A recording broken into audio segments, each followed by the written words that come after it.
Hello everyone.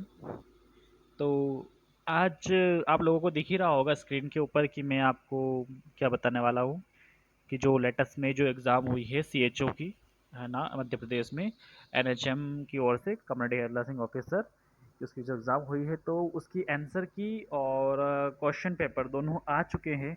ठीक है, तो हम देखते हैं कि किस तरीके से क्वेश्चन पूछे जाते हैं एनएचएम में, किस तरीके के आंसर्स आते हैं उसके अंदर, किस तरह तरह के क्वेश्चंस हो सकते हैं और क्या क्या ड्यूरेशन एग्ज़ाम का होता है। तो मैं यहाँ पर आपको बताता हूँ कि सीएचओ की एग्ज़ाम में जब एग्ज़ाम होती है तो 120 मिनट का आपको समय दिया जाता है 100 क्वेश्चन सॉल्व करने के लिए। ठीक है, 120 मिनट यानी कि 2 घंटे का आपके पास समय होता है 120 क्वेश्चन सॉल्व करने के लिए।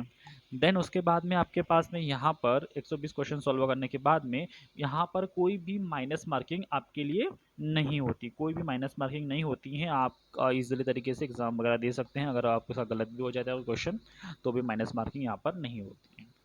ठीक है, तो हम स्टार्ट करते हैं कि फर्स्ट क्वेश्चन हमारा देखते हैं हम लोग एनएचएम कम्युनिटी हेल्थ नर्सिंग वाला। ठीक है, टोटल हमारे 19 पेजेस हैं तो हम एक एक पेज को देखेंगे कि कौन कौन सा क्वेश्चन हमारा किस किस टाइप का यहाँ पर है। तो एक क्वेश्चन आया था फर्स्ट नंबर की, किसी गर्म प्रवाही को छूने पर हमें गर्म लगता है। यह प्रक्रिया जिसके द्वारा दर्द के संकेतों को परिधि से रीढ़ की हड्डी और मस्तिष्क में ट्रांसफर किया जाता है कहलाती है। ठीक है, कि जब भी कोई चीज़ें गर्म हो की जाती है, जब कोई भी चीज़ें गर्म होती हैं तब हम उसको छूते हैं तो उसके द्वारा हमको दर्द के संकेत मिलते हैं। तो ये रीढ़ की हड्डी से मस्तिष्क तक जो जैसे जाती हैं तो वो क्रिया कौन सी कहलाती है। तो हमने यहाँ पर इसका जो आंसर होगा, 4 ऑप्शन दे रखे हैं हमारा, परसेप्शन, मॉड्यूलेशन, ट्रांसडक्शन और ट्रांसमिशन। तो हम सभी जानते हैं कि कोई भी चीज़ें अगर न्यूरोलॉजिकल चीज़ें अगर हो रही है बॉडी के अंदर, या फिर हमको ऐसा लग रहा है कि कोई भी संकेतक हमको देखने को मिल रहे हैं, कोई भी गर्म चीज़ पे हमारा हाथ लग गया है, तो हमारी न्यूरॉन्स क्या करेगी, तुरंत उस इन्फॉर्मेशन को ट्रांसफ़र करेगी। किसको ट्रांसफ़र करेगी, हमारे ब्रेन को ट्रांसफ़र करती हैं। तो यहाँ पर हमारा सही क्वेश्चन क्या होगा, ब्रेन को ट्रांसफ़र करना, यानी कि ये चीज़ें क्या हो रही है, हमारा ट्रांसमिशन का काम कर रही हैं। ठीक है, इस क्वेश्चन का फर्स्ट आंसर क्या हो जाएगा, ट्रांसमिशन। वहीं पर हम लोग सेकेंड क्वेश्चन की बात करते हैं कि अगस्त के महीने में डेंगू के बढ़ते मामलों या निकट भविष्य में इसके बढ़ने की संभावना को कहते हैं। ठीक है, अगस्त के महीने में क्या होता है कि डेंगू के पेशेंट बढ़ जाती हैं, है ना, और इसके निकटवर्ती भविष्य में भी अगर कोई भी संक्रमण होता है तो इसकी संभावनाएं क्या क्या हो सकती है। तो यहाँ पर भी हम देखते हैं कि अगर कोई भी इन्फेक्शन कंटिन्यूस, जैसे कि हमारा भी लेटेस्ट में कोविड चल रहा था, ठीक है, तो कोविड के नए नए वेरिएंट आ रहे हैं, तो इसी तरीके से अगर कोई नया संक्रमण आएगा तो हम उसको क्या बोलेंगे, उभरते हुए संक्रमण बोलेंगे। उभरते हुए संक्रमण का मतलब क्या होता है कि ये जो संक्रमण है ये आ रहे हैं, प्रीवियस में भी थे और नेक्स्ट जनरेशन में भी क्या हो रहे हैं, ये आ रहे हैं, तो इसको हम क्या बोलेंगे, उभरते हुए संक्रमण ही बोलेंगे। ठीक है, अगर यहाँ पर ऐसा होता है कोई संक्रमण कंटिन्यूस चल रहा है, कोई कोई म्यूटेट वगैरह नहीं हो रहा है, तो ये उभरते हुए संक्रमण नहीं हो सकता था। लेकिन ये क्या हो रहा है, संक्रमण उभरते हुए संक्रमण है, तो ये संक्रमण हमको देखने को मिलेंगे। ठीक है, नेक्स्ट क्वेश्चन हमारा यहाँ पर देखने को मिल रहा है कि कोशिका में एक व्यवस्थित प्रक्रिया जो अपरिपक्वता की अवस्था से परिपक्वता की अवस्था तक बढ़ती है। ठीक है, यानी कि कोई भी सेल्स होती हैं वो प्रोग्रेस स्टेज से इमिटरी स्टेज की ओर बढ़ती है या फिर मॉइस्चर स्टेज की ओर बढ़ती है तो क्या कहलाती है। यानी कि कोई भी सेल्स अगर अपरिपक्व है लेकिन वो परिपक्व अवस्था की ओर बढ़ रही है तो वो क्या कहलाएगी। ठीक है, तो उसको हम लोग क्या बोलते हैं, कोशिका विभेदन बोला जाता है। ठीक है, क्या बोलते हैं हम इसको, कोशिका विभेदन बोलेंगे ना, कोशिका विभेदन, सेल डिफरेंमेटिस इसको हम बोल सकते हैं, या फिर सेल डिफरेंसनेशंस हम बोल सकते हैं। ठीक है, अगर कोई भी कोशिका अगर वहाँ से बढ़ रही है, आगे विभेदित हो रही है, कुछ भी हो रही है, तो उसको सेल हम डिफरेंसनेशंस बोल सकते हैं। तो इसका सही आंसर क्या हो जाएगा, कोशिका विभेदन हो जाएगा। नेक्स्ट क्वेश्चन हमारा आता है कि सड़क दुर्घटना में एक व्यक्ति को काफी चोटें आई हैं। ठीक है, क्वेश्चन आप लोग समझेंगे कि क्या क्वेश्चन पूछा जा रहा है। सड़क दुर्घटना में एक व्यक्ति को काफी चोटें आई हैं, विभिन्न घायल शरीर संरचनाओं में से उसके रक्त की हानि को कम करने की महत्वपूर्ण प्रक्रिया को कहते हैं। ठीक है, कोई भी पेशेंट है, अगर उस पेशेंट को क्या हो रहा है कि सड़क दुर्घटना हो गई है और उसकी बॉडी में काफ़ी चोट वगैरह लग गई हैं और इस ब्लड को रोकने की जो प्रक्रिया होती है उसको हम लोग क्या कहते हैं। तो यहाँ पर हम लोग आप हीमोग्लोबिन की अगर यहाँ पर बात करें तो हमारा क्वेश्चन आंसर क्या होगा, हेमोस्टेसिस। ठीक है। हेमोस्टेसिस हमारा क्या होगा, ये क्या करता है कि ब्लड को रोकने का काम करता है। हम जानते हैं अगर ज़्यादा अगर ब्लड अगर बह रहा है किसी व्यक्ति का, तो हम लोग वहाँ पर विटामिन के वगैरह के इंजेक्शन वगैरह लगाते हैं, जिसमें उस थ्रोम्बोप्लास्टिन का निर्माण करते हैं और रक्त का थक्का बन जाता है और ब्लड बहना बंद हो जाता है। हम तो उस प्रक्रिया को हम क्या बोलते हैं, हेमोस्टेसिस कहते हैं। ठीक है, ये क्वेश्चन आपको समझ में आया होगा। देन इसके बाद हम लोग आगे बढ़ते हैं। नेक्स्ट क्वेश्चन हमारा आ रहा है कि which of the following connective tissue perform transportations regulation and protection in the body. ठीक है, निम्नलिखित में से कौन सा संयोजी ऊतक शरीर के वहन, नियंत्रण और सुरक्षा करता है। मतलब ऐसा कौन सा संयोजी ऊतक है जो शरीर के अंदर वहन और नियंत्रण की सुरक्षा प्रदान करता है। तो हम सभी जानते हैं कि जो ब्लड होता है वो क्या करता है, हमारी बॉडी में एक नौकर का काम करता है। यानी कोई भी चीज़ अगर ट्रांसफ़र आपको करना है, कोई भी चीज़ें आपको यहाँ से वहाँ पर पहुँचानी है, तो ब्लड क्या करेगा, एक ट्रांसफर का काम करेगा या फिर एक ट्रांसमिशन का काम करता है। तो ये ब्लड जो होता है हमारा, ये एक नौकर का काम करता है। तो यहाँ पर क्या आ जाएगा, कोई भी शरीर के तक कोई भी अगर ऊर्जा पहुंचानी है, कोई भी प्रोटीन वगैरह पहुंचाना है, उसका काम कौन करेगा, हमारा ब्लड करता है।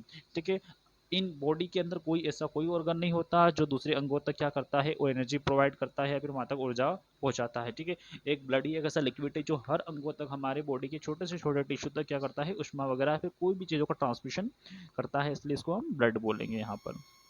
नेक्स्ट क्वेश्चन हमारा है 6 नंबर क्वेश्चन। अंतस्रावी हार्मोन्स जो सीधे एरिथ्रोसाइट्स उत्पादन को प्रभावित करते हैं, उनमें शरीर सभी शामिल हैं सिवाय कि ऐसे हार्मोन जिस जो सीधे एरिथ्रोसाइट्स उत्पादन को प्रभावित करते हैं। ठीक है, तो ऐसे कौन से हार्मोन होते हैं जो सभी शामिल होते हैं, लेकिन कोई ऐसा पर्टिकुलर हार्मोन है जो शामिल नहीं होता जो उत्पादन को प्रभावित करता है। तो यहाँ पर आ जाएगा हमारा जो ग्रोथ हार्मोन होता है, वो क्या करता है हमारे कि जो भी हमारी ग्रोथ होती है, अंतस्रावी हार्मोन्स वगैरह होते हैं, जैसे कि इंग्लिश में यहाँ पर लिखा हुआ है the endocrine hormones that difficulty after erythrocytes productions include all expect. ठीक है, अगर ऐसा कोई भी हार्मोन हमारा यहाँ पर है जो क्या कर रहा है कि अंतस्रावी हार्मोन को सीधे प्रभावित कर रहा है, तो वो हमारा ग्रोथ हार्मोन ही होगा जो अंतस्रावी हार्मोन को प्रभावित करता है। नेक्स्ट क्वेश्चन हमारा बनता है 7 नंबर का क्वेश्चन, यहाँ पर आया था एग्जाम में कि निम्न में से कौन गुर्दे से मज्जा में स्थित है ना। गुर्दा क्या है हमारा यहाँ पर, किडनी। ठीक है, तो गुर्दे की जो मज्जा है उसके अंदर मेडुला है, उसके अंदर कौन सी चीज़ें स्थित हैं। तो हम देखते हैं कि लूप और हैनल जो चीज़ें होती हैं वो क्या है, गुर्दों के अंदर प्रेजेंट होती है हमारी। ठीक है, हम सभी जानते हैं किडनी के अंदर क्या होता है, लूप और हैनल चीज हैनल होता है जो गुर्दे के मज्जा के अंदर प्रेजेंट होती हैं। तो यहाँ पर हमारा आंसर हो जाएगा कि जो लूप और हैनल जो होती हैं वो गुर्दे की मज्जा में प्रेजेंट होती हैं। नेक्स्ट क्वेश्चन हमारा आता है the पेनियल gland is composed of. Piyush ग्रंथि किससे बनी होती हैं। ठीक है, कि जो पीयूष ग्रंथि होती हैं, एंडोक्राइन सिस्टम में हम लोग ये चीज़ें पढ़ते हैं कि जो पीयूष ग्रंथि हैं वो क्या होती हैं।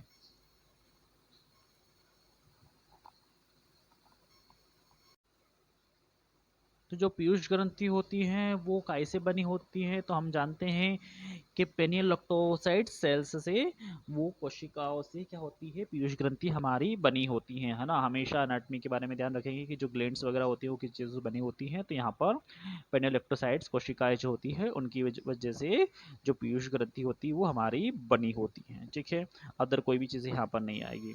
नेक्स्ट क्वेश्चन हमारा क्वेश्चन नंबर 9 बनता है कि the structure and function with unit between two nerves is. ठीक है, जो न्यूरॉन्स के बीच संरचनात्मक और कार्यात्मक इकाई है ना। संरचनात्मक और कार्यात्मक इकाई को हम क्या बोलते हैं यहाँ पर कि साइनेप्टिस जो होता है हमारा अंत गुर्थन जिसको हम बोलते हैं, वो हमारा क्या है, दो न्यूरॉन्स के बीच में संरचनात्मक कार्यात्मक इकाई होती हैं। ठीक है, नेक्स्ट क्वेश्चन हमारा होता है यहाँ पर जब ऑक्सीजन रहित रक्त प्रणालीगत धमनी परिसंचरण साइनोसिस में प्रवेश करता है, निम्न में से किस विकार में ऑक्सीजन रहित रक्त में साइनोसिस होता है। ठीक है, जब ऑक्सीजन क्या हो गई, हम जानते हैं कि ब्लड में क्या होता है, ऑक्सीजन होती है, और कभी भी हम जानते हैं कि कोई भी धमनी वगैरह है अगर वो क्या हो गई हमारी ऑक्सीजन से रहित हो गई है ना, यानी कि उसके अंदर डिसऑक्सीजनेटेड ब्लड अगर बह रहा है, तो कौन सा वाला जो एरिया रहेगा वो क्या हो जाएगा, साइनोसिस हो जाएगा। ठीक है, साइनोसिस का मतलब क्या होता है कि blue discolouration of the skin, that is called of cyanosis, है ना। तो ब्लू कलर की स्किन हो जाएगी, तो वो चीज़ उसको हम क्या बोलेंगे, तो इसको हम बोलेंगे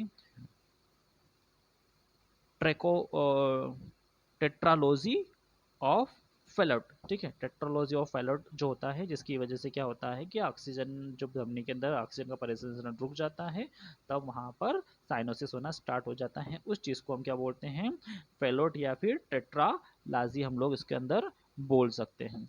नेक्स्ट क्वेश्चन हमारा आता है यहाँ पर कि एक 2 वर्ष के लड़के को बुखार के साथ बाल चिकित्सालय वार्ड में भर्ती कराया गया है। उसे मूत्र मार्ग में संक्रमण हुआ है, यानी कि यूरिनरी ट्रैक्ट इन्फेक्शन बच्चे को हुआ है। यह पता चला निम्नलिखित में कौन सा जीव बच्चों में यूटीआई होने का सबसे आम कारण है।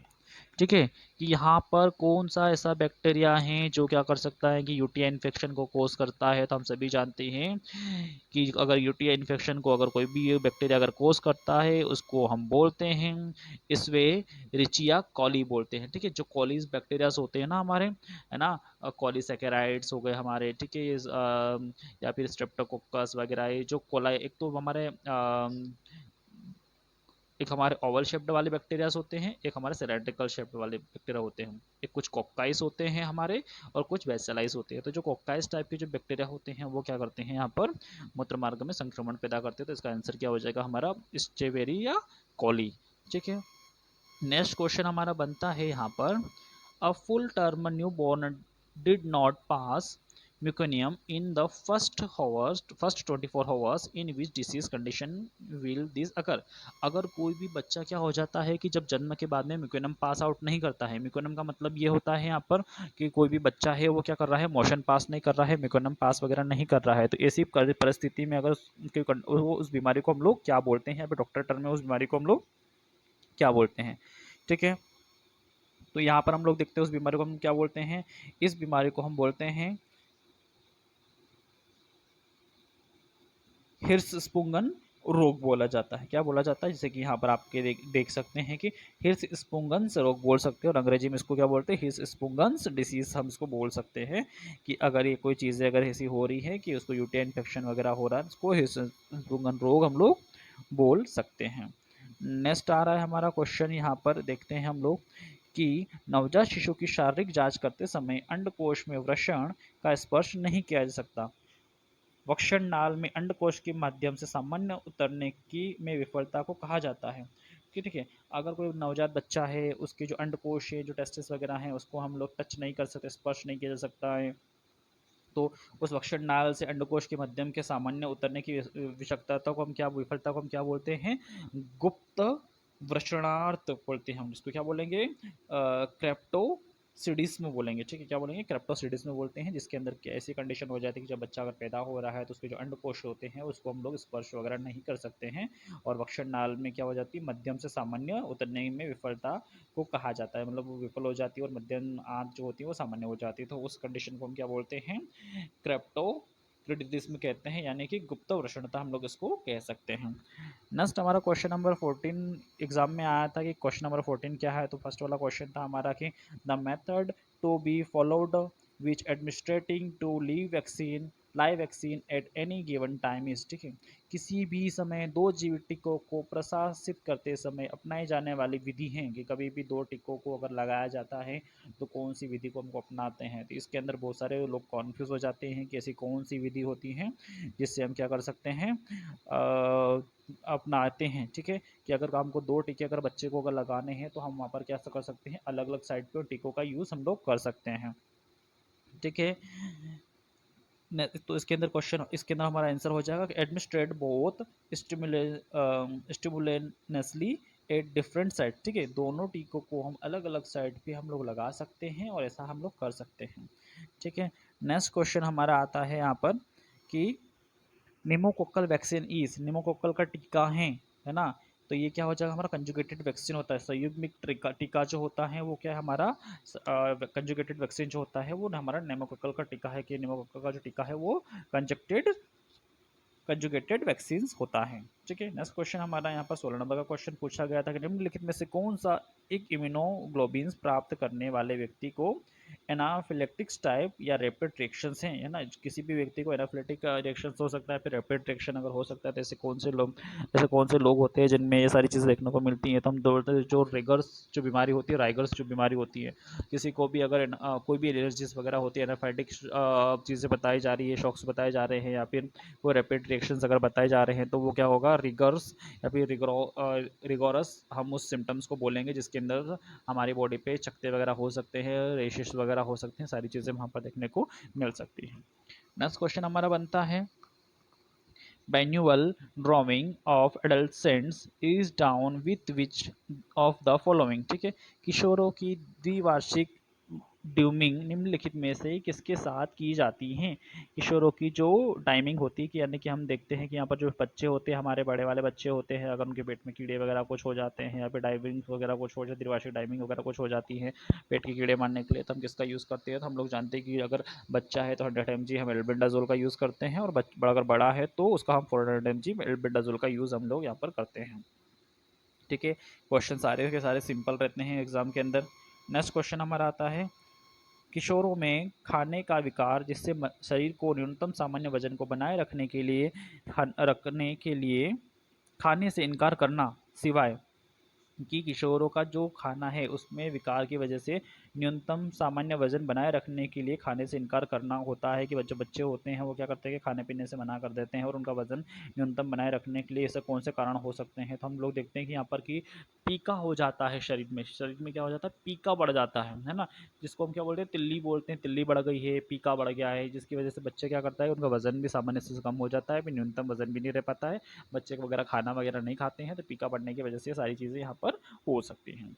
ठीक है, नेक्स्ट क्वेश्चन हमारा 19 वाला क्वेश्चन हम लोग देखते हैं कि एक 25 वर्षीय व्यक्ति कॉन्डम का उपयोग करता है, वह गर्भनिरोधक किस तरीके का पालन करता है। ठीक है, अब हम सभी जानते हैं कि अगर स्पर्म को अगर हमको रोकना है तो बैरियर विधि का यूज़ करना पड़ेगा हमको। अगर कोई भी स्पर्म अगर बाहर निकला कॉन्डम का अगर हमने यूज़ किया है तो वो कौन सी विधि हो जाएगी, बैरियर विधि हो जाएगी। अगर हमारे काम में कोई भी रुकावट अगर पैदा कर दी जाए उसको हम बैरियर बोलते हैं, तो सिंपल सा चीज़ है, इस विधि को हम क्या बोलेंगे, बैरियर विधि बोल सकते हैं। ठीक है, तो इसका आंसर क्या हो जाएगा हमारा, बैरियर विधि हो जाएगा। नेक्स्ट क्वेश्चन हमारा, निम्नलिखित में से किस गोली का उपयोग करने से सहवास के बाद गर्भ निरोधक प्राप्त किया जा सकता है। यानी कि हमने क्या बोला है कि सेक्सुअल कांटेक्ट अगर हमने कर लिए हैं, लेकिन सेक्सुअल कांटेक्ट के बाद में हमको सहवास प्राप्त हो गया है, उसके बाद में अगर गर्भ निरोधक से बचना है हमको, गर्भ से मतलब प्रेगनेंसी कंसीव करने से बचना है हमको, तो कौन सी वाली गोली लेते हैं हम लोग यहाँ पर, तो यहाँ पर हम लोग कोई माला डी माला एन वगैरह नहीं लेते हैं, फिर मिक्ट्रोफिल भी नहीं लेते हैं। यहाँ पर हम लोग गोली हम यहाँ पर लेते हैं लिवोनोगस्ट्रियल टैबलेट हम लोग यहाँ पर लेते हैं, जिससे क्या होता है, गर्भ निरोधक गोली कहा जाता है, उससे गर्भ निरोधक हो सकता है। नेक्स्ट क्वेश्चन हमारा आता है, निम्नलिखित में से कौन सा मौखिक गर्भपात है। ओरल तरीके से अगर गर्भपात अगर आपको करना है तो कौन सा गर्भपात है, यानी ओरल तरीके से अगर मेडिसिन अगर आपको लेना है तो मौखिक गर्भपात इसको कहेंगे हम लोग। एक टैबलेट आती है मिफ्रेप्स्टोन नाम की टैबलेट आती है, जिसकी वजह से मौखिक गर्भपात हो सकता है किसी भी पेशेंट का। नेक्स्ट क्वेश्चन हमारा आता है यहाँ पर 22 वाला, कि प्रथम महामारी की शुरुआत कहलाती हैं। तो हम सभी जानते हैं कि रजो दर्शन को प्रथम महामारी कहते हैं। दो चीज़ें होती हैं, खत्म होना यानी कि रजो निवृत्ति, स्टार्ट होना यानी कि रजो दर्शन, मिनोपॉज हो सकता है या फिर मैनरिच हो सकता है। ठीक है, मैनरिच यानी कि स्टार्ट होना, मिनोफेज यानी कि खत्म होना, तो ये चीज़ें यहाँ पर हो सकती हैं। नेक्स्ट क्वेश्चन हमारा आता है यहाँ पर, एनएचएम दिशा निर्देशों के अनुसार महिला नसबंदी के लिए आयु मानदंड क्या होती है। ठीक है, तो यहाँ पर कई सारी आयु वर्ष हमको दिखाए जा रही है कि एनएचएम की वजह से हमको क्या क्या आयु दंड मतलब आयु के जो मानसिक दंड हमारा हो सकता है, कि किस टाइम पर कोई भी महिला अपनी नसबंदी करवा सकती है। तो यहाँ पर हमारी जो एज होती है एनएचएम के अकॉर्डिंग कि 39 वर्ष से कम और 22 वर्ष की आयु से अधिक। ठीक है, 39 वर्ष से कम होना और 22 वर्ष की आयु से अधिक होना। हम सभी जानते हैं कि 45 के बाद में मेंस्ट्रुएशन साइकिल धीरे धीरे रुकना स्टार्ट हो जाती है। ठीक है, 50 की एज तक वो बंद हो जाती है, 50 की एज के बाद में अगर वो नसबंदी करवाती है तो कोई मतलब नहीं है। तो 39 उम्र से कम और 22 वर्ष से अधिक आयु वाले जो लोग होते हैं वो नसबंदी करवा सकते हैं, या फिर जो आयु मानदंड है वो करवा सकते हैं यहाँ पर। ठीक है, नेक्स्ट क्वेश्चन हम लोग हमारा यहाँ पर देखते हैं कि एक 26 वर्षीय महिला को परिवार नियोजन के लिए मौखिक गर्भ निरोधक की सिफारिशें करने के लिए सामुदायिक स्वास्थ्य अधिकारी निम्नलिखित संकेतों के लक्षणों की तलाश करेगा। ठीक है कि अगर किसी भी महिला को हमको क्या देना है कि मौखिक गर्भनिरोधक की सिफारिश करने के लिए हम लोग को क्या करना पड़ेगा, पहले कौन कौन सी चीज़ें हम लोगों को देखना पड़ेगी संबंधित स्वास्थ्य अधिकारी को। तो यहाँ पर कुछ अलग अलग चीज़ें आ रही है कि कष्टवर्ध देखना पड़ेगा, कि एनीमिया देखना पड़ेगा, उच्च रक्तचाप देखना पड़ेगा, कि मुहासे देखना पड़ेगा। कि तो किसी भी व्यक्ति को अगर हम गर्भपात के लिए क्या करते हैं कि प्रेरित करते हैं या फिर कुछ भी करते हैं, तो सबसे पहले हम उसका हाइपरटेंशन वगैरह देखेंगे कि पेशेंट को हाइपरटेंशन वगैरह तो नहीं है, उच्च रक्तचाप तो नहीं है। ठीक है, तो उस अगर ये चीज़ सिम्टम नहीं है तो उसको हम मेडिसिन वगैरह दे सकते हैं, और अगर ये सिम्टम है तो उसको हम लोग नहीं देंगे। नेक्स्ट क्वेश्चन आ रहा है हमारा, बच्चे का वजन डैश होने तक कंगारू मदर केयर जरूरी है। कितना वजन बच्चे का होना चाहिए तब तक हम कंगारू मदर केयर दे सकते हैं। ठीक है, तो 2500 ग्राम बच्चे का वजन जब तक नहीं होता है तब तक कंटिन्यूस बेबी को कंगारू मदर केयर हम लोगों को देना ही है। अगर 2500 से कम अगर वजन होता है तो कंगारू मदर केयर देना बंद नहीं करेंगे, लेकिन 2500 तक अगर वजन हो गया तो कंगारू मदर देना हम लोग स्टॉप कर सकते हैं। नेक्स्ट है, कार्यक्रम बुनियादी नवजात देखभाल और पुनर्जीवन में स्वास्थ्य कर्मियों के प्रशिक्षण से संबंधित है। ठीक है, इसके अंदर ये क्वेश्चन हमारा बन रहा है कि कौन सा ऐसा कार्यक्रम है जिसके अंदर बुनियादी नवजात देखभाल और पुनर्जीवन में स्वास्थ्य कर्मियों के प्रशिक्षण से संबंधित हैं। ठीक है, तो इसके अंदर हमारा क्वेश्चन आ जाएगा कि ऐसा कौन सा प्रोग्राम है। तो हम सभी जानते हैं कि नवजात शिशु कार्यक्रम होता है, जिसके अंदर हम क्या कर सकते हैं कि नवजात के बारे में स्वास्थ्य की देखभाल करते हैं, है ना। अलग अलग पॉइंट्स यहाँ पर देर सुरक्षित मात्रा नहीं हो सकता है, राष्ट्रीय शिशु स्वास्थ्य कार्यक्रम नहीं हो सकता है, राष्ट्रीय बाल स्वास्थ्य कार्यक्रम नहीं हो सकता है। तो जो नवजात शिशु कार्यक्रम है वही चीज़ें यहाँ पर पुनर्जीवन में उसके लाभदायक हो सकता है। नेक्स्ट क्वेश्चन है हमारा, जन्म के समय निम्नलिखित टीके दिए जाते हैं। तो जन्म के समय कौन कौन सा टीका दिया जाता है, तो डिप्थीरिया का टीका दिया जाता है। ठीक है, डिप्थीरिया का टीका दिया जाता है, बीसीजी का टीका दिया जाता है। तो जन्म के समय निम्नलिखित टीकों में से डिप्थीरिया का टीका यहाँ पर दिया जाता है। ठीक है, नेक्स्ट आप लोग देखेंगे यहाँ पर हम कुछ लोगों को कन्फ्यूजन होता है कि यहाँ पर ओबीसीजी का टीका दिया जाता है जन्म एट बर्थ, वो क्या दिया जाता है, एट बर्थ दिया जाता है, और ये भी एट बर्थ दिया जाता है। अगर पेशेंट को डिप्थीरिया का टीका भी दे सकते हैं, फिर बीसीजी का टीका भी दे सकते हैं यहाँ पर। तो यहाँ पर जो क्वेश्चन है थोड़ा कन्फ्यूजन वाला क्वेश्चन है हमारा, कि जन्म के समय निम्नलिखित टीके दिए जाते हैं। तो बीसीजी दिया जाता है, पोलियो का नहीं दिया जाता, हेपेटाइटिस बी भी दिया जाता है, डिप्थीरिया का टीका यहाँ पर दिया जाता है। करेक्ट आंसर में ये लोग ये बता रहे हैं। ठीक है, इसके बारे में थोड़े से अगर डिटेल पढ़नी है तो एनएचएम की जो डिस्क्रिप्शन साइट है वहाँ पर आप लोग जाके पढ़ सकते हैं। नेक्स्ट है, एक बच्चे को पूरी तरह से प्रतिरक्षित कहा जाता है यदि बच्चे को राष्ट्रीय टीकाकरण कार्यक्रम के अनुसार सभी टीके बच्चे के वर्ष की आयु में लग जाते। कौन सी वर्ष की आयु में अगर बच्चे को टीके लग गए हैं तो बच्चे क्या हो जाएगा, पूरी तरीके से प्रतिरक्षण कहा जाता है। कि अगर 1 वर्ष की आयु में अगर उसको कोई सारे टीके अगर लग गए हैं तो वो बच्चा पूरी तरीके से प्रतिरक्षण प्रणाली में आ जाता है, और अगर उसको टीके नहीं लगते हैं तो प्रतिरक्षण प्रणाली में नहीं आता है। नेक्स्ट क्वेश्चन है हमारा 29 वाला, गर्भावस्था के दौरान भ्रूण के गैसीय विनिमय होता है, इस प्रक्रिया को कहा जाता है। जब बच्चा पैदा होता है तब उसको क्या होता है, गैसीय विनिमय होता है। इस प्रक्रिया को हम लोग डिफ्यूजन कहते हैं। ठीक है, डिफ्यूजन वाली जो प्रक्रिया होती है जिसके अंदर भ्रूण के अंदर गैसीय विनिमय होता है, और इस प्रक्रिया को हम लोग क्या कहते हैं, डिफ्यूजन हम लोग कहते हैं। नेक्स्ट क्वेश्चन हमारा आता है कि प्रसव के दौरान नवजात शिशु की खोपड़ी की हड्डियों का अतिछंदन ओवरलैपिंग होता है। इसे कहा जाता है कि जब बच्चा छोटा होता है तब उसकी हड्डियों का अच्छादन हो सकता है, तो उस ओवरलैपिंग को हम लोग क्या कहते हैं। ठीक है, तो इस ओवरलैपिंग को हम लोग मोल्डिंग कह सकते हैं। जब भी कोई हम किसी भी, जैसे कि मान लीजिए कि मोल्डिंग का मतलब ये होता है कि मतलब कोई भी हड्डी क्या हो रही है कि उसकी बनावट के अकॉर्डिंग प्रॉपर तरीके से शेप में आ रही है, उस कंडीशन को हम क्या बोलते हैं, मोल्डिंग बोलेंगे। ठीक है, तो यहाँ पर क्या हो रहा है कि बच्चे की अगर कोई भी हड्डी अगर जुड़ती है तो उसको हम क्या बोलते हैं, शेप में आती है तो मोल्डिंग हो सकता है। नेक्स्ट क्वेश्चन है हमारा, गर्भाशय की पेशी दीवार है। गर्भाशय की पेशी दीवार है, हम सभी जानते हैं कि इनर इनर कार्डियम, मायोकार्डियम और पेरिकार्डियम। ठीक है, तो अब पेशी दीवार की अगर बात हो रही थी, यहाँ पर भी गर्भाशय की जो पेशी दीवार होगी वो भी हमारी मायोमेट्रियम हो सकती है। ठीक है, ना वो पेरीमेट्रियम होगी ना ही वो एंडोमेट्रियम होगी, क्या हो जाएगी वो मायोमेट्रियम। पेशी दीवार को हम क्या बोलते हैं, मस्कुलर वालों को हम क्या बोलते हैं, मायोमेट्रियम कहते हैं। नेक्स्ट क्वेश्चन हमारा, निम्नलिखित में से किसे गर्भावस्था का द्वारपाल कहा जाता है।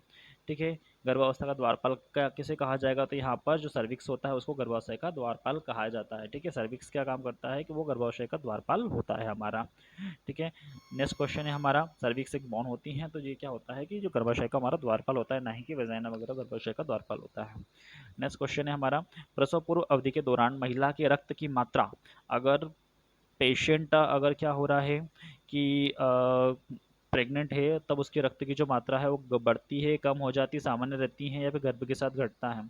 तो हम यहाँ पर लिखेंगे कि वो बढ़ती हैं। जब पेशेंट गर्भवती महिला कोई गर्भवती होती तो उसकी रक्त की जो मात्रा होती है वो बढ़ती जाती है, क्योंकि हम उसको आयरन फॉलिक एसिड के सप्लीमेंट स्टार्ट कर देते हैं, जिसकी वजह से उसकी जो गर्भाशय की जो ब्लड की जो मात्रा होती है वो बढ़ जाती है।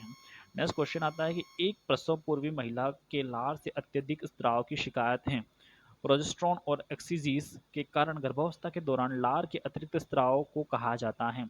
कोई भी महिला है उसको क्या हो रहा है कि अत्यधिक लार का स्त्राव हो रहा है, लार के स्त्राव होने की शिकायत है, प्रोजेस्टेरोन और ऑक्सीजन के कारण गर्भावस्था में लार का अतिरिक्त रूप से स्त्राव हो रहा है, तो ऐसी कंडीशन क्या कहलाएगी? तो ऐसी कंडीशन को हम बोलते हैं पिटियालिज्म बोल सकते हैं, यानी कि लालती स्त्राव हम लोग बोल सकते हैं। पिटियासिस में होता है जिसमें हम लालती स्त्राव इस कुछ चीज़ को हम लोग बोल सकते हैं। नेक्स्ट क्वेश्चन हमारा आता है कि पांचवी बार गर्भवती महिला एंटीनेटल ओपीडी में आती हैं। निम्नलिखित में से कौन सा एक उपयुक्त शब्द है जिसका उपयोग गर्भावस्था की स्थिति की का वर्णन करने के लिए किया जाता है? कि ऐसा कौन सा एक उपयुक्त होता है ना कि अगर कोई महिला अगर पांचवी बार गर्भावस्था में आ रही है तो ऐसी कौन सी स्थिति का उपयोग हम लोग करेंगे जो गर्भावस्था को वर्णित करता है? तो हम सभी जानते हैं कि ग्रेविडा ग्रैंड मल्टी ग्रेविडा हम इसको बोल सकते हैं कि अगर ज़्यादा से ज़्यादा बार वो प्रेग्नेंट हो रही है, ज़्यादा बार उसके बच्चे वगैरह हो गए हैं, अभी सभी जानते हैं कि ग्रेविडा होता है, मल्टी ग्रेविडा होता है। तो ये सारी चीज़ें हम लोग यहाँ पर कर सकते हैं कि ग्रेविडा क्या होता है, मल्टी ग्रेविडा क्या होता है, सारी चीज़ें हम लोग यहाँ पर कर सकते हैं।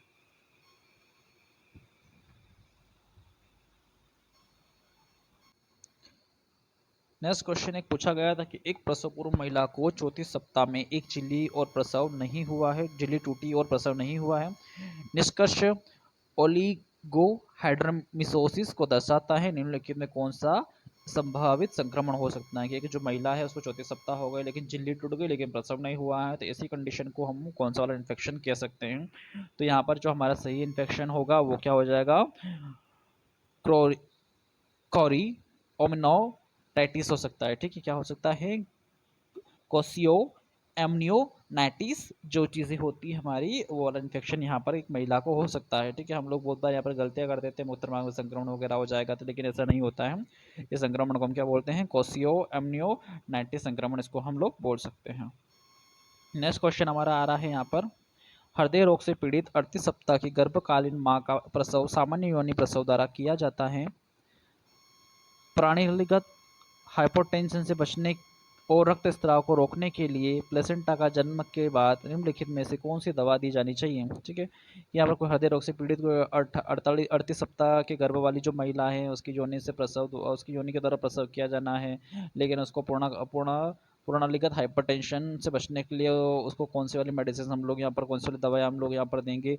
तो यहाँ पर हम लोग जानते हैं कि उसको हम ऑक्सीटॉक्सिन वाली मेडिसिन हम लोग यहाँ पर दे सकते हैं, जिसकी वजह से उसका गर्भ जो इसी तरीके से उसका बेबी डिलीवर हो सकता है। ऑक्सीटॉक्सिन जब हम देते हैं तो इसी तरीके से बेबी डिलीवर हो सकता है। नेक्स्ट क्वेश्चन है हमारा, गर्भावस्था के 37 सप्ताह में माँ को रक्त से सना हुआ जेली जैसा स्त्राव होने के बाद में पता चलता है कि आप निष्कर्षों की व्याख्या कैसे करेंगे? क्या आपको ऐसा लग रहा है कि 37 सप्ताह हो गया और कोई मदर है उसको क्या लग रहा है कि जेली जैसा कोई भी पदार्थ देखने को मिल रहा है, उसके बाद भी उसी जो निष्कर्ष होते हैं तो उसको हम क्या बोलते हैं? कि जब कोई भी मदर है उसको जेली जैसा स्त्राव, अगर स्त्राव हो गया है तो उस कंडीशन को हम क्या बोलेंगे? तो इसको हम बोलेंगे कि महिला पूर्व प्रसव पीड़ा में है। ठीक है, कि वोमेन इज इन और एल्डरली लेबर। ठीक है, कि यहाँ पर जो महिला है वो क्या है? प्रसव पीड़ा के अंदर है, जिसकी वजह से उसको रक्तस्राव हो रहा है। नेक्स्ट क्वेश्चन हम लोग यहाँ पर लिखते हैं कि उच्च रक्तचाप के निदान वाले 50 वर्षीय रोगी को अस्पताल से छुट्टी मिल रही है। रोगी को निम्नलिखित को छोड़कर सभी स्वास्थ्य शिक्षा देनी चाहिए। ठीक है, कोई भी हार्ट अटैक वाला पेशेंट है, कोई भी रक्तचाप वाला पेशेंट है, तो उसको हम क्या किस चीज़ को हम उसको अवॉइड करवाने के वाली बात करेंगे, कौन सी चीज़ को आपको अवॉइड करना है, बाकी सारी चीज़ें आप लोग कर सकते हैं। तो उसको बोलना है कि आपको उच्च रक्तचाप है तो आप लोग शारीरिक गतिशीलता को क्या करेंगे? प्रतिबंधित करेंगे, है ना? जो फिजिकल चीज़ें हैं उसको हम क्या करेंगे? प्रतिबंधित कर देंगे, जिसकी वजह से क्या रहेगा कि आपको उच्च रक्तचाप बार बार नहीं बढ़ेगा। नहीं तो वो फिर से एक्सरसाइज करेगा, फिजिकल एक्टिविटीज़ करेगा, उसको रक्तचाप बढ़ने के कारण रक्तचाप उसका बढ़ सकता है या फिर रक्तचाप बढ़ने के कारण हो सकते हैं। नेक्स्ट क्वेश्चन है हमारा, मिटर्स्ड डोज इनहेलर का उपयोग करते समय निम्नलिखित को छोड़कर सभी का पालन किया जाता है।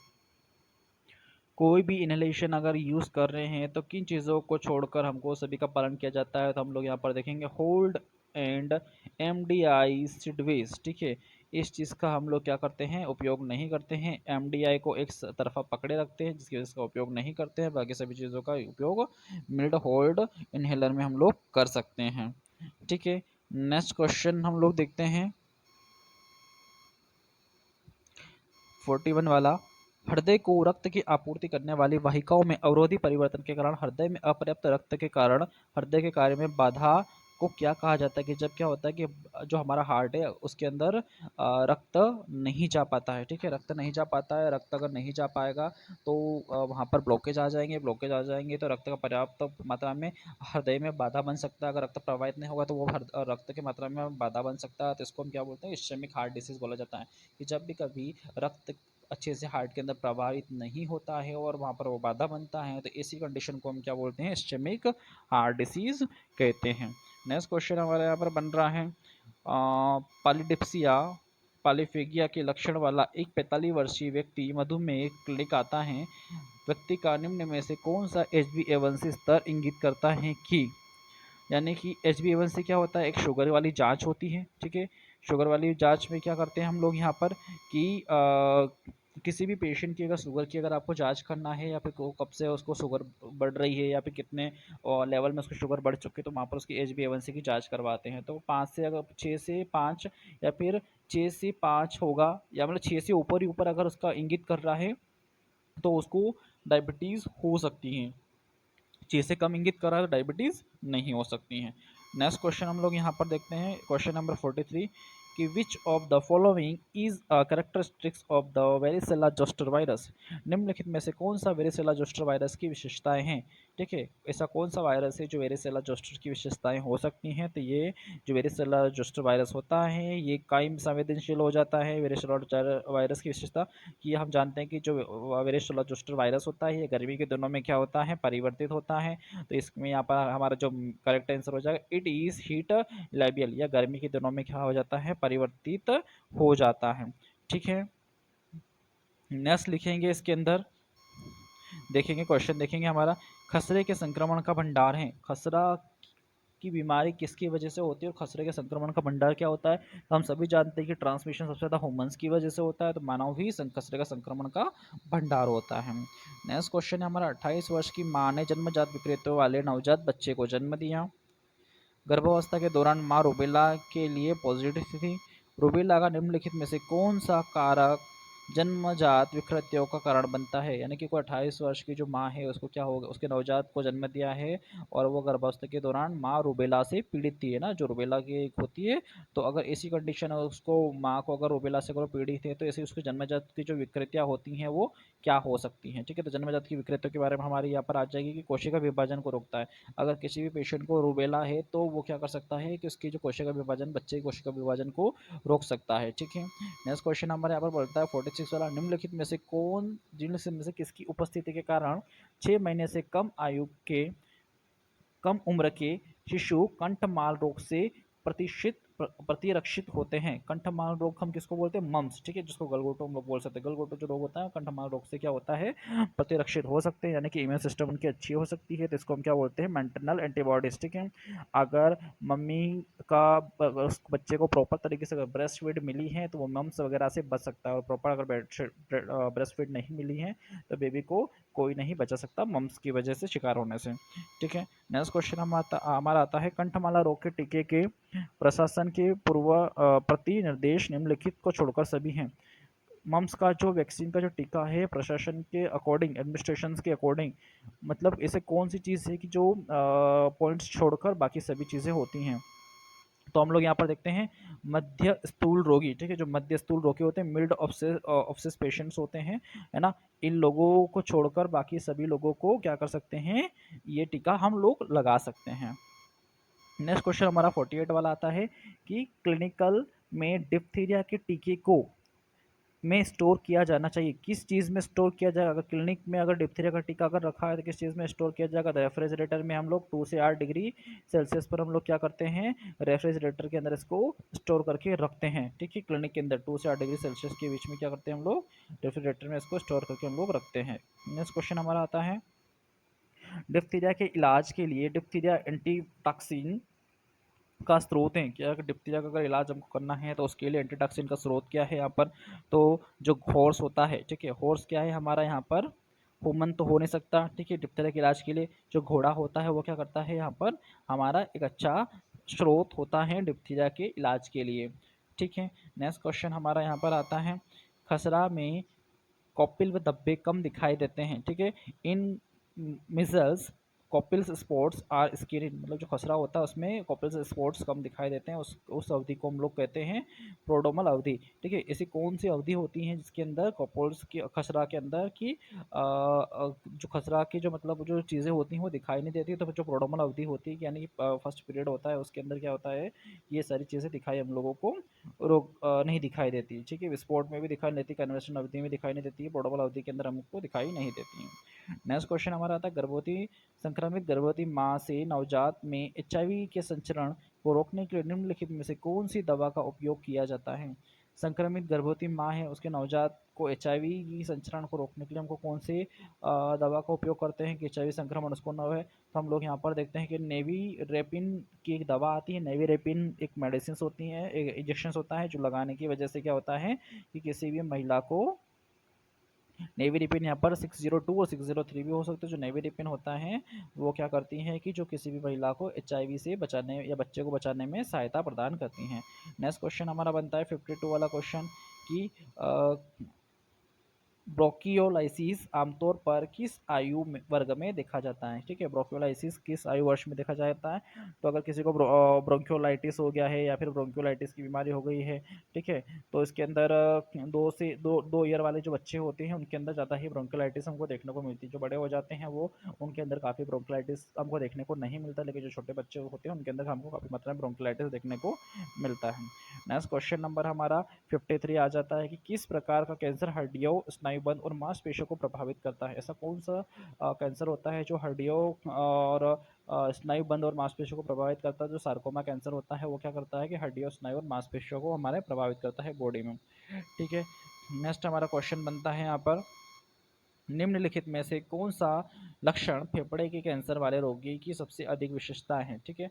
अगर फेफड़े से अधिक कोई ऐसा पेशेंट है जिसको लंग्स का कैंसर है, ठीक है, तो उसके सबसे ज़्यादा कौन सी अधिक विशेषता हमको देखने को मिलेगी या फिर कौन से सिम्टम्स उसको देखने को मिलेंगे लंग्स के अंदर, फॉलोइंग जो सिम्टम्स वगैरह होंगे वो कौन से सिम्टम्स देखने को ज़्यादा मिलेंगे जिसको फेफड़े का कैंसर है हमारा, तो उस पेशेंट को रात में पसीने के साथ खांसी आती, ठीक है।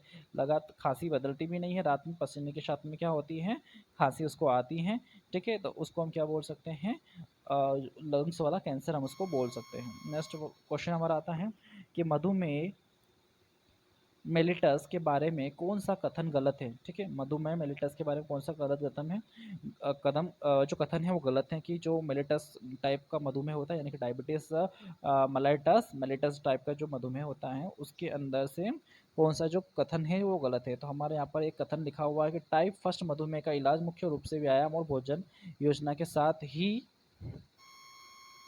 किया जाना चाहिए, ठीक है। टाइप फर्स्ट ये वाला जो कथन है वो हमारा गलत है कि मतलब इसके अलावा हम लोग और भी कर सकते हैं कि टाइप 2 मधुमेह आमतौर पर 40 वर्ष की उम्र में होता है ना, या फिर किशोरों की बढ़ती संख्या में टाइप 2 मधुमेह, ये दोनों क्वेश्चन हमारे हो नहीं सकते हैं। फिर यहाँ पर एक क्वेश्चन आ रहा है कि टाइप 1 मधुमेह आमतौर पर 30 वर्ष की उम्र से पहले ही हो जाता है, तो ये भी हमारा नहीं आएगा। लेकिन यहाँ पर एक क्वेश्चन बन रहा है कि टाइप 1 मधुमेह का इलाज मुख्य रूप से व्यायाम और भोजन के साथ किया जाता है, ठीक है। ऐसा कभी नहीं होता है कि यहाँ पर जो टाइप 2 मधुमेह का जो टाइप 2 जब मधुमेह किसी पेशेंट को होता है तो उसको पहले पता भी नहीं चलता है उसको टाइप 2 डायबिटीज़ हो गई है।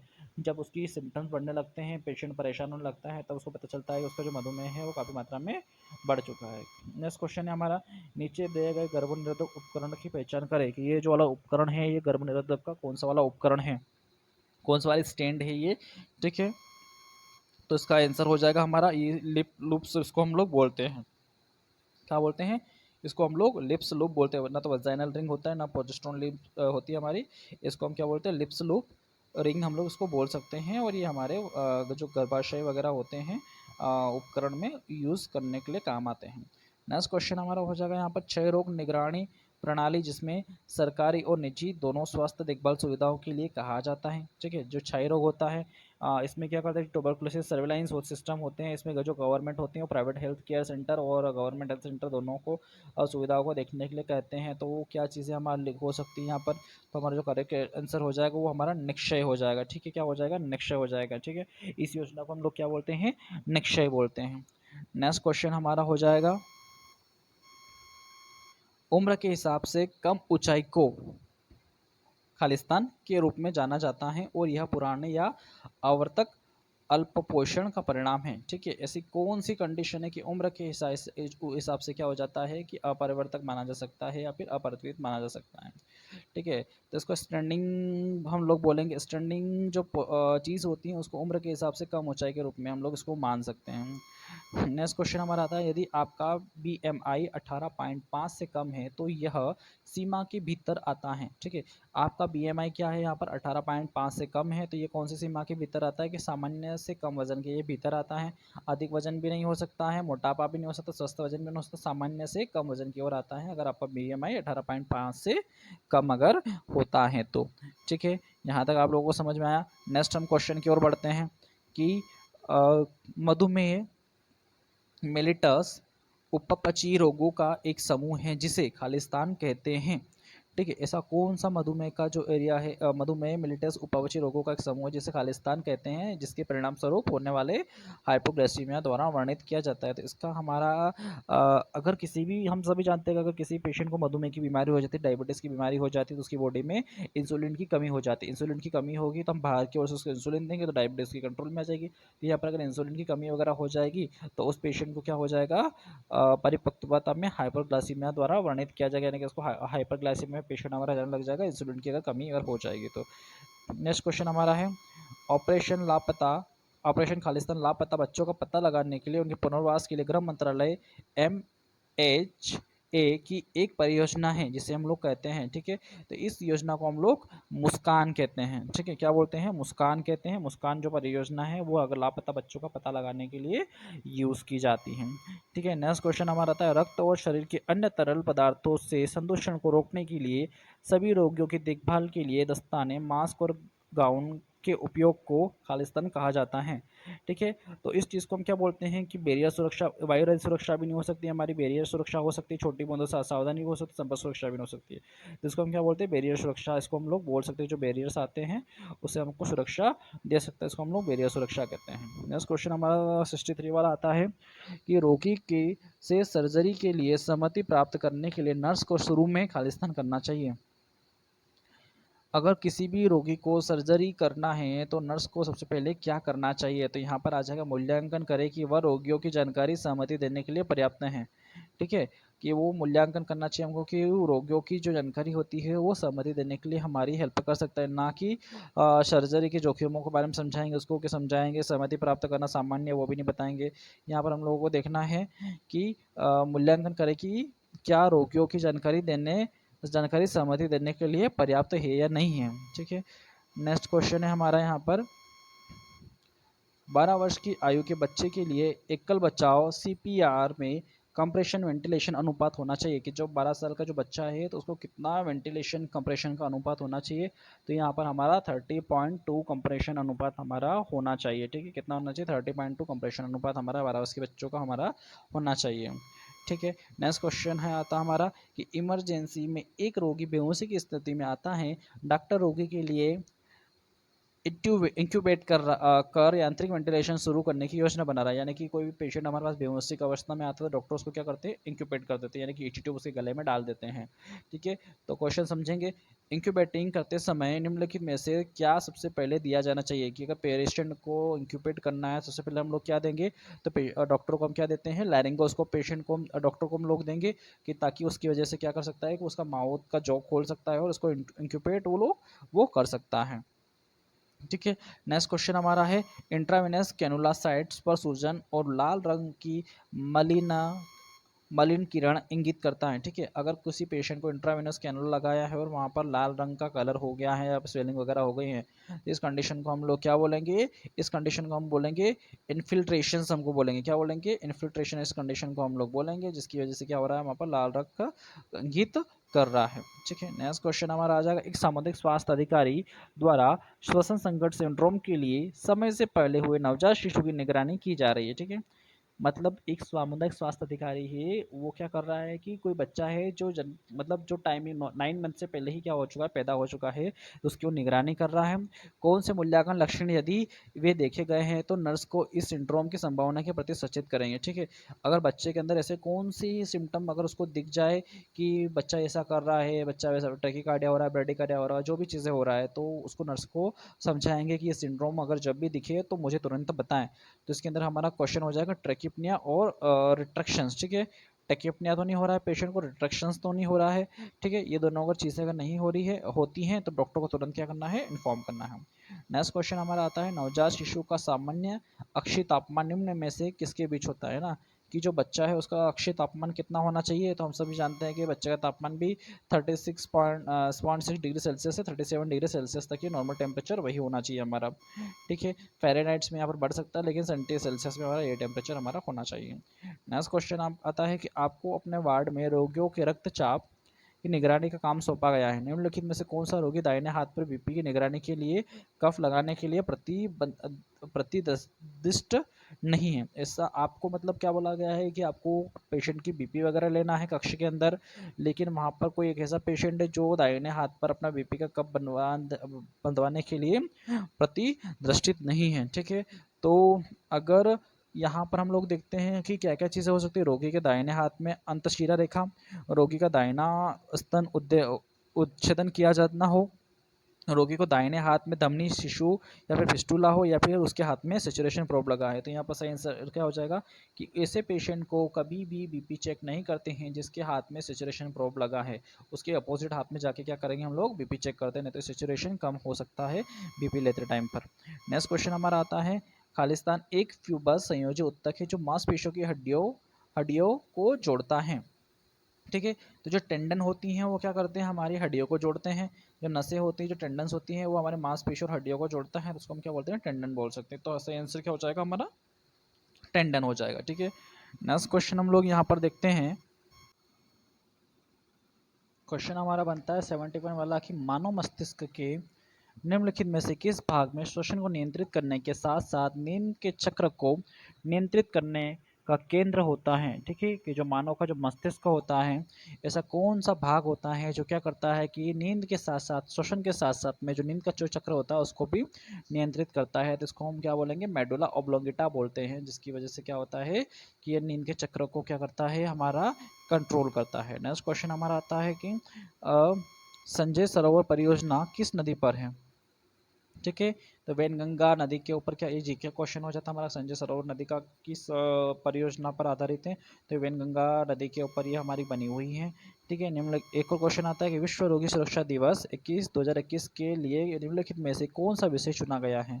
ठीक है, कि विश्व रोगी सुरक्षा दिवस 2021 के लिए निम्नलिखित में से कौन सा विषय चुना गया है, तो वो विषय हमारा सुरक्षित मातृत्व एवं नवजात देखभाल। ठीक है, सुरक्षित मातृत्व नवजात देखभाल को ही क्या किया गया, यहाँ पर चुना गया है। नेक्स्ट है हमारा कि निम्नलिखित में से किस तिथि को विश्व निमोनिया दिवस के रूप में मनाया जाता है। ठीक है, तो यहाँ पर 12 नवंबर को हम लोग विश्व निमोनिया दिवस को मनाते हैं। ठीक है, 12 नवंबर को हम क्या करते हैं, विश्व निमोनिया दिवस को मनाया जाता है।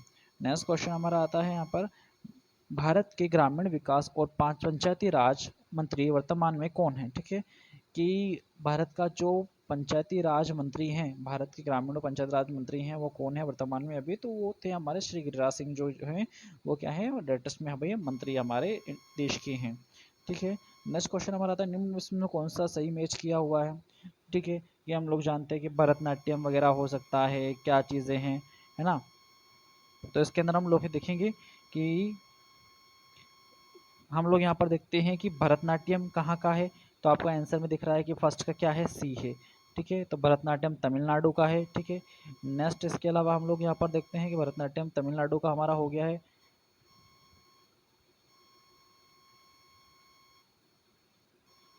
थोड़ा सा स्किप हो गया है हमारा, मिनिमाइज कर रहा हूँ मैं इसको। ठीक है, भरतनाट्यम हमारा कहाँ का हो गया है, तमिलनाडु का हमारा हो गया है। सेकेंडरी क्या है हमारा इसके अंदर, डी का थर्ड। ठीक है, यानी बी का थर्ड। कथक कहाँ है हमारा, सेकंड का बी डी वाला हो जाएगा। जो कथक है हमारा वो कहाँ का, उत्तर प्रदेश का हो जाएगा हमारा। ठीक है, अब थर्ड का क्या है, थर्ड का हमारा बी हो जाएगा यहाँ पर। पुडुचेरी वगैरह क्या है, थर्ड का बी हो जाएगा। ठीक है, कि कुचिपुड़ी कहाँ का है, तो यानी कि वो आंध्र प्रदेश का है। और एक और लास्ट में क्या बढ़ रहा है, कथकली हो रहा गया, वो हमारा केरल वगैरह का है। ठीक है, तो ये सारी चीज़ें हम लोग यहाँ पर देख सकते हैं। नेक्स्ट क्वेश्चन हमारा आता है यहाँ पर कि जब हम बोलते हैं तो हमसे हम में से अधिक शब्दों के अलावा का उपयोग खालिस्तान उपयोग करते हैं। जब हम बोलते हैं ना कि हम किसी से अगर बात कर रहे हैं तो हम किन चीज़ों का उपयोग करते हैं, तो हम लोग यहाँ पर हमारे हाव भाव का यूज़ करते हैं। तो हमारा आंसर क्या हो जाएगा कि हम लोग हाव भाव और शारीरिक भाषा का भी ज़्यादा उपयोग करते हैं जब हम लोग बात करते हैं। ठीक है, नेक्स्ट क्वेश्चन आ जाएगा, संचार में अस्पष्ट धारणाएं खालिस्तान और खालिस्तान को जन्म दे सकती हैं। ठीक है, संचार को भी संचार का माध्यम है, उसमें जो अस्पष्ट धारणाएं होती है, यानी कि अगर आप क्या कर रहे हैं कि सोशल मीडिया पर कोई भी अफवाह अगर फैल रही है या फिर कुछ भी हो रहा है, तो वो क्या कर सकते हैं, भ्रम पैदा कर सकती हैं यहाँ पर, और गलतफहमी भी पैदा कर सकती है। ठीक है, तो यहाँ पर क्या चीज़ें आ जाएगी हमारी, भ्रम आ जाएगा और गलतफहमी हमारा सही आंसर हो जाएगा। नेक्स्ट क्वेश्चन हमारा कि संचार अशाब्दिक संचार की एक शाखा है जो उन तरीकों को संदर्भित करती है जिसमें लोग और जानवर स्पर्श की भावना के माध्यम से संवाद और बातचीत करते हैं। ठीक है, खालिस्तान ऐसी कौन सी कम्युनिकेशन की प्रोसेस होती है जिसके अंदर क्या होते हैं कि जो बच्चे जो जानवर वगैरह होते हैं वो बात करते हैं। जानवरों के अगर हमको आचार विचार अगर हमको पता करना है तो कौन सी ऐसी संभावना या फिर भाषा हो सकती है, फिर भावना हो सकती है, तो इसको हम बोलेंगे हैप्टिस बोलेंगे। क्या बोलेंगे, हैप्टिवस बोलेंगे, जिसकी वजह से हम लोग क्या कर सकते हैं कि जानवरों के हाव को हम पता कर सकते हैं। ठीक है, उनके गेस्चर वगैरह की शरीर की भाषा से हम लोग पता नहीं करते हैं, हैप्टिस की जो भाषा होती है उसे हम लोग पता कर सकते हैं। नेक्स्ट क्वेश्चन आता है हमारा 80 नंबर वाला, संचार के सभी भौतिक अवरोध हैं सिवाय, संचार के सभी भौतिक अवरोध होते हैं सिवाय किसके, ध्यान के, अटेंशन के अलावा सभी क्या हैं, भौतिक अवरोध होते हैं संचार के। ठीक है, नेक्स्ट है, जब संचार शिक्षार्थी की अंत क्रिया को बढ़ाता है तो यह खालिस्तान कहलाती है। मनोवैज्ञानिक, यह मनोवैज्ञानिक है, अगर संचार शिक्षार्थी की अंत क्रिया को बढ़ाता है तो यह मनोवैज्ञानिक उसका विकास हो सकता है। नेक्स्ट क्वेश्चन हमारा आ रहा है 82 वाला, एक 15 वर्ष के बच्चे को क्रोनिक पाइलोनेफ्राइटिस का निदान किया जाता है। निम्न में से कौन सी स्थिति रोग की स्थिति के लिए द्वितीयक विकसित हो सकती है। ठीक है, यहाँ पर क्या हो रहा है, 15 साल का जो बच्चा है उसको क्रोनिक पाइलोनेफ्राइटिस का निदान करना है, तो ऐसी कौन सी स्थिति होती है जिसको द्वितीय विकसित हम लोग कर सकते हैं। तो यहाँ पर उच्च रक्तचाप वगैरह अगर किसी बच्चे को अगर हो रहा है तो इस स्थिति को हम द्वितीय स्थिति विकसित कह सकते हैं।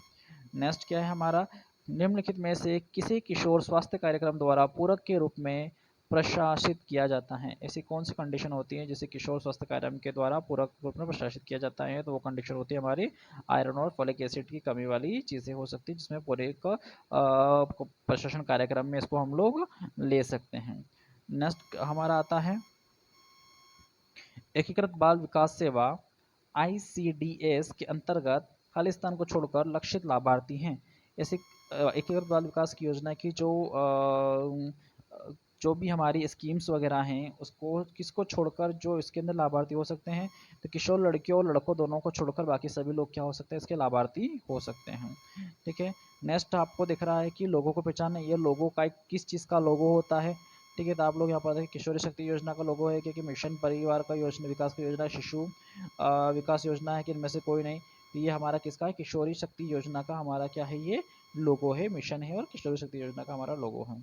नेक्स्ट क्वेश्चन हमारा आता है, निम्नलिखित में से कौन सी योजना का कार्यक्रम महिला एवं बाल विकास मंत्रालय के अंतर्गत आता है। ठीक है, महिला और बाल विकास के अंतर्गत आता है, ऐसा कौन सा महिला का कार्यक्रम हो सकता है, तो यहाँ पर आपको देखने को मिलेगा एनीमिया मुक्त भारत महिला और बाल विकास कार्यक्रम के मंत्रालय के अंतर्गत आता है। नेक्स्ट क्वेश्चन हमारा, प्रधानमंत्री सुरक्षित मातृ अभियान के अंतर्गत एक सुरक्षित मातृ पहल गर्भावस्था के किस तिमाही में महिलाओं पर केंद्रित है। ठीक है, कि ऐसी कौन सी योजना है जो महिला अभियान के अंतर्गत एक सुरक्षित मात्राओं पहल गर्भावस्था के एक तिमाही महिलाओं के अंदर केंद्रित है, तो वो वाली जो हमारी योजनाएं हो जाती है वो दूसरी और तीसरी तिमाही की जो योजना होती हैं वो महिलाओं के अंदर संदर्भित होती हैं। नेक्स्ट क्वेश्चन हमारा आ जाता है कि निम्नलिखित में से कौन सी योजना एम्स जैसे नए संसाधनों की स्थापना और मौजूदा सरकारी मेडिकल कॉलेजों, संस्थाओं और उन्नयन पर जोर देती हैं? ऐसी कौन सी योजना होती हैं जो मौजूदा मेडिकल कॉलेज हो सकते संस्थान पर जोर देती हैं? तो हमारी योजना हो जाती है प्रधानमंत्री स्वास्थ्य सुरक्षा योजना, जो क्या करती है कि एम्स जैसे इंस्टीट्यूट्स को भी क्या करती हैं, संस्थान के उन्नयन पर भी जोर देती हैं। नेक्स्ट क्वेश्चन हमारा आ जाएगा यहाँ पर, व्हाट इज जननी सुरक्षा योजना के तहत राज्यों को निम्न प्रदर्शन करने वाले राज्यों एपीएस और उच्च प्रदर्शन करने वाले राज्यों को एपीएस के रूप में वर्गीकृत करते हैं? ऐसे कौन से राज्य होते हैं जिनको एलपीएस तथा एचपीएस के रूप में वर्गीकृत करते हैं? तो वो राज्य हो जाएंगे हमारे संस्थागत प्रसव दर के आधार पर जो राज्य हमारे होते हैं उनको हम लोग क्या कर सकते हैं, एलपीएस या फिर एचपीएस के रूप में वर्गीकृत कर सकते हैं। नीचे दिखाए गए डिवाइस को हम क्या बोलते हैं? ठीक है, इसको हम क्या बोल सकते हैं, चारों पॉइंट्स यहाँ पर दिए गए हैं कि ये क्या है, हमारा स्पेयर है हमारा। ठीक है, इसको हम क्या बोलते हैं, स्पेयर हम लोग इसको हम लोग बोल सकते हैं। करेक्टेशन में क्या आ जाएगा हमारा, इसको हम लोग स्पेशर स्पेशर बोलते हैं, स्पेयर बोलते हैं। अगर ये हमारा क्या है कि ह्यूमिडिफर, अगर यही वाला एरिया रहता है तो ह्यूमिडिफर इसको बोल सकते हैं, लेकिन ये वाला अगर एरिया आ रहा है तो इसको हम क्या बोलते हैं, स्पेयर हम लोग बोल सकते हैं। यहाँ से इसको बटन को प्रेस करेंगे तो यहाँ से स्टीम इसके हमारे ओरल रूट में जा सकती है, माउथ के थ्रू ले सकते हैं, स्पेयर इसको बोलते हैं। नेक्स्ट क्वेश्चन हमारा आ रहा है, स्वास्थ्य और परिवार कल्याण मंत्रालय द्वारा संकलित जन्म दर, मृत्यु दर और प्राकृतिक विकास दर आदि जैसे संकेतों को कहा जाता है? ठीक है, स्वास्थ्य मंत्रालय और परिवार कल्याण मंत्रालय द्वारा संकलित जन्म दर, मृत्यु दर और प्राकृतिक विकास दर आदि को संकेतों को कहा जाता है। तो उन संकेतों को हम लोग बोलते हैं महत्वपूर्ण आंकड़े, इसको हम बोल सकते हैं। नेक्स्ट हमारा 92 वाला क्वेश्चन है यहाँ पर, जनसांख्यिकी द्वारा निम्नलिखित में से किस देश के विकास के स्तर और जनसंख्या की समग्र स्वास्थ्य नीति के सर्वोत्तम संकेतों को में से एक माना जाता है? तो वो चीज़ें हमारी हो जाती हैं जीवन प्रत्याक्ष दर होती हैं जो उसको संकेतों को मान सकते हैं। नेक्स्ट क्वेश्चन हमारा यहाँ आता है कि किसी दिए गए भौगोलिक वर्ष में किसी दिए गए वर्ष के दौरान जीवित जन्मों में से एक वर्ष से कम आयु में होने वाली मौतों की संख्या उसी वर्ष के दौरान दिए गए भौगोलिक वर्ष की जनसंख्या में होने वाले प्रति 1000 जीवित बच्चों की संख्या होती हैं। तो उसको हम क्या बोलते हैं, शिशु मृत्यु दर के रूप में हम इसको लिख सकते हैं। ठीक है, कि अगर कोई भौगोलिक जनसंख्या है हमारे यहाँ पर, कोई आयु वाली जनसंख्या है, कोई मौतों की संख्या है, तो उस संख्या को हम क्या बोल सकते हैं, भौगोलिक दर हम लोग यहाँ पर कह सकते हैं। तो उसको हम क्या बोल रहे हैं, शिशु मृत्यु दर बोल सकते हैं। नेक्स्ट क्वेश्चन हमारा आ रहा है, यदि उस वर्ष स्थान पर 100 शिशुओं की मृत्यु संख्या दर्ज की जाती है तो शिशु मृत्यु दर होगी? अगर ऐसा कोई स्थान है जहाँ पर 100 शिशुओं की मृत्यु दर अगर दर्ज की जा रही है तो उस स्थान को हम क्या बोलेंगे, 25-25 का हम लोग उसको रेशो दे सकते हैं कि यहाँ पर 100 शिशुओं की मृत्यु दर्ज की जा रही है और 100 शिशुओं की मृत्यु की दर भी हो सकती है, उसको हम एरिया को 25-25 यहाँ पर बोल सकते हैं। Next sample registration scheme, S सूचना का मुख्य स्रोत है। ठीक है, सैंपल रजिस्ट्रेशन स्कीम। ठीक है, तो इसको क्या बोल सकते हैं, राज्य और राष्ट्रीय स्तर पर प्रजनन और मृत्यु दर दोनों को हम लोग इसको बोल सकते हैं। ठीक है, नेक्स्ट क्वेश्चन हमारा यहाँ पर आता है, किसी दी गई जनसंख्या के प्रति 100 कुल मौतों में कैंसर से होने वाली मौतों की संख्या कहलाती है? कि अगर किसी भी जनसंख्या में प्रति 100 कुल मौतों में कैंसर से होने वाली जनसंख्या कहलाएगी कि अनुपालिक मृत्यु दर, इसको हम लोग बोल सकते हैं, या फिर रेशनल मोर्टेलिटी रेट हम इसको बोल सकते हैं। केस मृत्यु दर हम लोग इसमें नहीं बोलेंगे या फिर अदर चीज़ें नहीं बोलेंगे। नेक्स्ट क्वेश्चन हमारा, एक निश्चित अवधि के दौरान एक निश्चित आबादी में होने वाले नए मामलों की संख्या निम्नलिखित में से कौन सा कार्य करने के लिए उपयोगी होती है? यानी कि एक निश्चित अवधि के दौरान एक निश्चित आबादी में होने वाले मामलों की संख्या में निम्नलिखित में से कौन सा कार्य करने के लिए उपयोगी होती हैं? तो वो कार्य हो जाएगा हमारा रोग नियंत्रण के लिए जो साधन उपयुक्त किए जाते हैं वही चीज़ें यहाँ पर उपयोगी होती हैं। नेक्स्ट है हमारा क्वेश्चन, निम्नलिखित में से कौन सा कार्यक्रम जलने की चोट के कारण होने वाली घटनाओं, मृत्यु दर, रुग्णता और विकलांगता को कम करने के लिए शुरू किया गया है? ऐसे कौन सी कंडीशन है जो क्या कर रहा है कि जलने की चोटों या फिर घटनाओं या फिर मृत्यु दर या फिर रुग्णता दर्द को कम करने के लिए शुरू किया गया है? तो वो हो जाएगा हमारा जलने की चोट की रोकथाम के लिए राष्ट्रीय कार्यक्रम वाली चीज़ें हमारी हो सकती हैं। नेक्स्ट क्वेश्चन है हमारा, रोग नियंत्रण के उपाय आम तौर पर निम्नलिखित को छोड़कर सभी पर निर्देशित होते हैं? रोग नियंत्रण के उपाय आम तौर पर निम्नलिखित को छोड़कर सभी पर निर्देशित होते हैं। तो वो हमारे हो जाएंगे परिचारक और खत्म करना। ठीक है, परिचारक हो सकता है और खत्म करना भी हो सकते हैं। नेक्स्ट क्वेश्चन है हमारा, निम्नलिखित में से कौन सी सही से मैच नहीं किया गया है, ठीक है।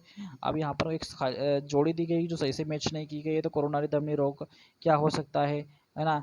या फिर मधुमेह मेलिटस क्या हो सकता है, HbA1c यहाँ पर आ सकता है, स्ट्रोक है तो CT हो सकता है, जैसे कि यहाँ पर देख रहा है हम A का 4 है हमारा, ठीक है, यानी कोरोनरी धमनी तो ECG हो सकता है हमारा, ठीक है। बी वाला यहाँ पर दे रखा है कि मधुमेह जो है तो HbA1c हो सकता है, स्ट्रोक अगर आ रहा है तो मेमोग्राफी करवाएंगे, नहीं स्ट्रोक अगर आ रहा है तो CT करवाएंगे, और स्तन कैंसर है तो हम मेमोग्राफी करवा सकते हैं। सिंपल सिंपल क्वेश्चन है। तो आई होप ये जो सेट नंबर सेकंड है कम्युनिटी हेल्थ नर्सिंग एग्ज़ाम का, जो लेटेस्ट में भी एग्ज़ाम हुई है, उसका जो आंसर की है और सेट है, अगर आपको ये समझ आया है, अगर आपको ये वीडियो पसंद आई है तो प्लीज़ वीडियो को लाइक करें, सब्सक्राइब करें, शेयर करें। मिलते हैं नेक्स्ट वीडियो में सेट नंबर फर्स्ट के साथ, तब तक के लिए टेक केयर।